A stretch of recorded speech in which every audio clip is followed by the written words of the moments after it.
ગત તારીખ 3/1 રોજ જીતેન્દ્રભાઈ ભગવાનજીભાઈ જોગનપુત્ર નામના વાંકાનેરના વેપારી જે સોપારી ને તમાકુના વેપારના ₹42,000 રોકડા લઈ અને વાંકાનેર દાણાપીઠથી રોડ ઉપર અજાણ્યા રિક્ષામાં બેસી અને મુસાફરી કરી રહેલા હતા દરમિયાનમાં આ રિક્ષામાં પહેલેથી જ જે 3 ઈસમો બેઠા હતા એમણે કોઈ પણ રીતે ચીટિંગ કરી ચોરી કરી અને આમની પાસેથી ₹42,000 સેરવી લીધેલ હોવાની ફરિયાદ વાંકાનેર પોલીસને મળી હતી। જે કામે પોલીસ અધિક્ષક શ્રી મોરબી મુકેશ પટેલ સાહેબ અને આઈસીપી શ્રી રાજકોટ રેન્જની સૂચના હતી કે આવા જે કિસ્સા છે એને ખાસ ડિટેક્ટ કરવા એના માટે વાંકાનેર પોલીસે અલગ અલગ ટીમો બનાવી અને મહેનત હાથ ધરી હતી। જેમાં બાતમી મળતા આ કામે અલગ અલગ જગ્યાએ સીસીટીવી અને ગુનાવાળી જગ્યાની આસપાસની જગ્યાની રેકી કરવામાં આવી અને આ ઈસમોને શોધી કાઢવામાં આવ્યા અને જેમાં આ કામે રિક્ષા ચાલક તથા 3 ઈસમો સહિતની એક રિક્ષા ચોર ટોળકી હતી જેને આ રિક્ષા ટોળકીએ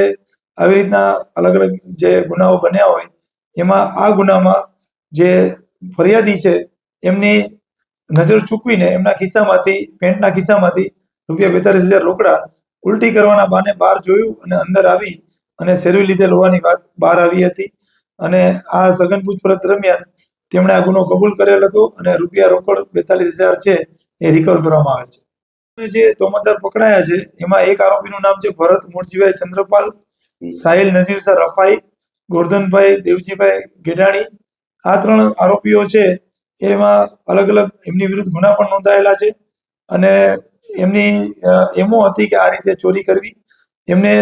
મુદ્દામાલ રિકવર કર્યા બાદ નામદાર કોર્ટમાં રજૂ કરવામાં આવતા તેમના રિમાન્ડ નામંજૂર થયા છે પણ હજી આરોપીઓ છે જેલ હવાલે છે। જેમાં ભરત છે એ ચોરીના અગાઉ 6 ગુનામાં નોંધાયેલ છે, સોહિલ છે એની ઉપર લૂંટનો પણ ગુનો છે અને ગોરધનભાઈ છે એની વિરુદ્ધ અગાઉ 3 ચોરી તેમજ એક મર્ડરનો ગુનો નોંધાયેલ છે। એમ આ જે ટોળકી છે એ પોતે ગુનેગાર પ્રવૃત્તિ સાથે સંકળાયેલી છે।